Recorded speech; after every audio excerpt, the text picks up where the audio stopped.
Hello guys, and welcome back to another video here on this channel, and today we're going to be doing something quite exciting. We're going to be making some bunting ready for the bank holiday weekend for the Platinum Jubilee. I would love to know what your plans are for the weekend. It's a lovely day here in the UK. It's scorching hot. I have no idea what the degrees is, but it's sweltering. But there's such a beautiful breeze and it's just so gorgeous, and I can't wait when I finished filming this video to run outside and continue tanning, because I think I've already gone dark from the couple of hours I've been out there so far. Yes, I'd love to know what the weather's like around your side. Here it's been a little bit up and down, to be honest. It's been really rainy some days and super hot the other days, which has been amazing for my plants because they've been flourishing, just flourishing to their heart's content. And I bought some new flowers today and plants, which makes me super happy. So yeah, it's lovely to see the garden in full bloom. And my friend also gave me some marigold seeds, which I cannot wait to plant, and I think I will do that again this evening once the sun has lowered slightly and the temperatures are a little bit more manageable for the average gardener like myself. So I've been super inspired. I've been having a little look in my fabric stash to see what would go well with the theme of the Platinum Jubilee, and I found some really lovely pieces, things I actually didn't know what to make with, and this is like the perfect occasion to use them. So let me first show you the fabrics that I have that I think are perfectly themed for this occasion. So you may remember from my thrift haul that I got these really good quality cotton duvet sets. They're both single size, but they were the star print red and blue fabric, and when I actually bought this I did think, what on earth am I going to make out of it, just because of the sizing of the stars and the spacing of the stars. I thought it could be quite awkward for a small project like a little purse, but I also didn't think I would wear this as sort of a garment. So yeah, I was a little bit stuck for what to do with these. And these are just the pillowcases. I've got the actual whole duvet cover as well, but because of the colours, I think they're going to be perfect for my little bunting pieces. I wanted to make something that was also not just Union Jack flag, because I want these pieces to be versatile, where I could use them for multiple different occasions and still look cute. But I have seen some really nice Union Jack fabrics on Etsy, and I'll link the ones that I've seen down below that I really love and I'm super tempted to purchase. So these are the two that I've got in mind as a definite. I also have some scrap fabric. Again, this is an old pillowcase, but again it's just a different tone of blue. I'm not sure if this blue is the right blue, but I thought it would be good to have a plain cotton as well, just to break up the stars, but they are a slightly different shade of blue, so I'm not sure if they will completely go. So I found this fat quarter set in Aldi actually, and again I didn't really know what I would make with it, but I just saw it and I just really loved it. So it's got the plain red, which could go actually quite well with the blue that I was showing you earlier. Just comparing it to the red here, it goes. So always worth having some plains to break up the patterns. I've got this blue which kind of matches this, and again also useful to have a plain. But the game changer in this set is these two very nautical vibed fabric pieces, and this one has anchors on it. So they're super cute, I really love them. Again, they're not quite Jubilee style, but I think they go. And there isn't a huge amount in these. This is the full size, so I might be able to get maybe 4 bunting pieces on each of these, maybe not so much more. But again, I think with these all together, let's hold them all up. So if I demonstrate it like this, is it too much? much? Is it too many patterns? And should I calm it down? The one that I'm thinking might be a bit too much is the anchors. So if I take that one out and then show you what that looks like together, that does look a bit better, but I would need to break up the two blue ones at the end. This colour, okay, I think I've got it. I think I've got it. Oh, oh, oh, oh, just not cooperating. See, I'm thinking this combination could be a vibe. I am loving it. This is the one. This is my chosen colour palette. And I'm quite happy with that. For me, not having purchased any new fabric, I think this is brilliant. Now, let me show you the pattern that I've drafted to make these. So it's a very simple piece that I've drawn up.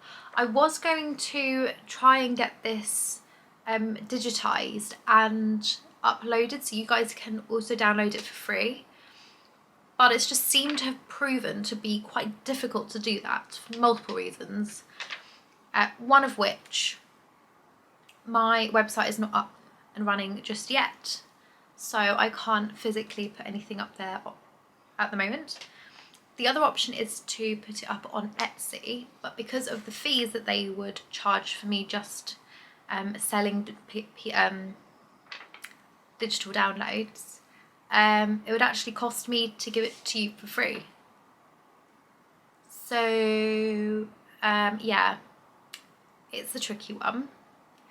If you think you would still want to download this for, like, I don't know how much the fees are, so I'd have to find that out first, but just for covering the fees of the download, then let me know, because then I know to, yeah, it will just help me to understand if you guys would be interested in downloading this if there was a cost.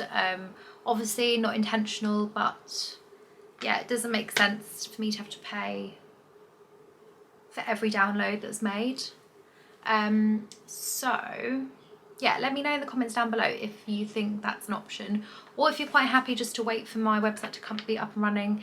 It might be a little while till that is fully up and running, so just bear that in mind and let me know what you would like. I'm all ears. So let's get started with the cutting.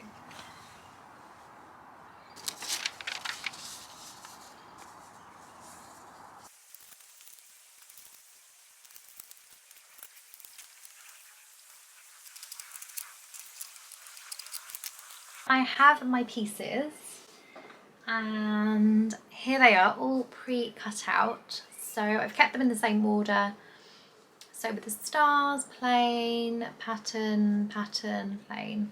And I've done 3 of each and I'm going to alternate. Obviously you can do more, it depends on like how long you want it. But that's how long I'm going to be doing mine. And I'm going to start hemming now, and I'm just going to use a white thread for all of them just because I really don't want to be changing my thread colour between every single triangle. But it's actually quite therapeutic to cut out actually, so I could easily see myself getting carried away. So there's 2 ways you could do this. You could either use 2 pieces of this per one triangle. If you wanted to make it super neat and double-sided, you could then just sew 2 right sides together, sew it around the edge and then turn it inside out and then press it. Or what I'm going to do, because I'm not too fussy as to, you know, if the wind blows, the wind blows. But I'm just going to do a simple hem all the way around these edges and then do a slightly bigger roll over the top, enough to put a string through quite easily.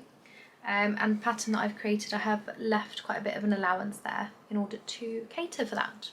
So I'm going to get started on hemming all these. I'm going to do it as a double hem, so I'm going to round and round again and do the same all the way around. I'll catch you in a bit. So here goes piece number 1.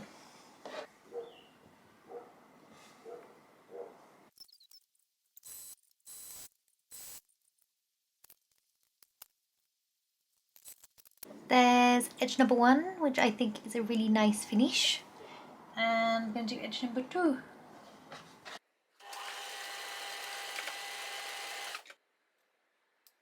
So what I'm going to do actually for the next one is I've actually amended how I'm going to use the pattern by chopping off the end here so that it doesn't clump too much here. And also what I'm going to do just to avoid this situation is I'm going to do this part first and then hem the rest. And I think that makes a little bit more sense, but I'm really happy with my first piece. We've got the little loop here with a little opening, which I'm going to thread some string through. And I'm going to make a start on the rest of these. So wish me luck. That took quite some time. I am very hot and bothered and the sun's coming down now, so that's great, but we are done. So we have 3 rounds of each of the fabrics here, all hemmed. What I'm going to go and do now is use a string to hold them up. So I have done it so that I can thread a string through here, because I do have some string that I want to use. You could also use a ribbon and kind of fold it over. Ooh. I was going to say let me show you, but I've actually got some extra bias binding here that I got super cheap from the charity shop, and it actually matches. They also have it in grey. Does that go? Do you think that goes? No. Blue. So actually what I may do, I'm going to use the bias binding. I'm going to get my piece and I'm going to sew it on top like that. Actually, should I do it in front? No. Yeah, let's do it behind. So I'm going to do it behind and I'm going to use an interval of about 5 centimetres between each triangle. I'm making that up, no idea what it should be, but I'm going to do it 5 centimetres between each triangle. Okay, so each one has now been perfectly pressed, and it always looks so much better when you press them. But what I'm going to do now is put on the binding. So I've changed the colour in my machine, so I'm getting my trusty tape measure out, and let's get sewing.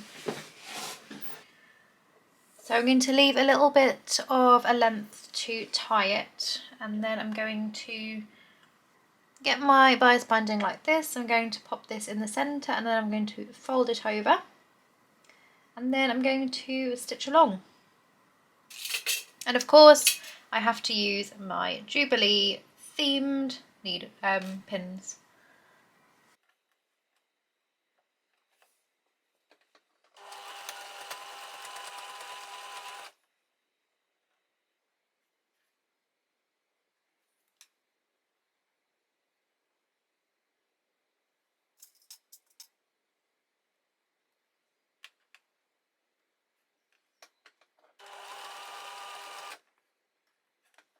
Guys, it's done.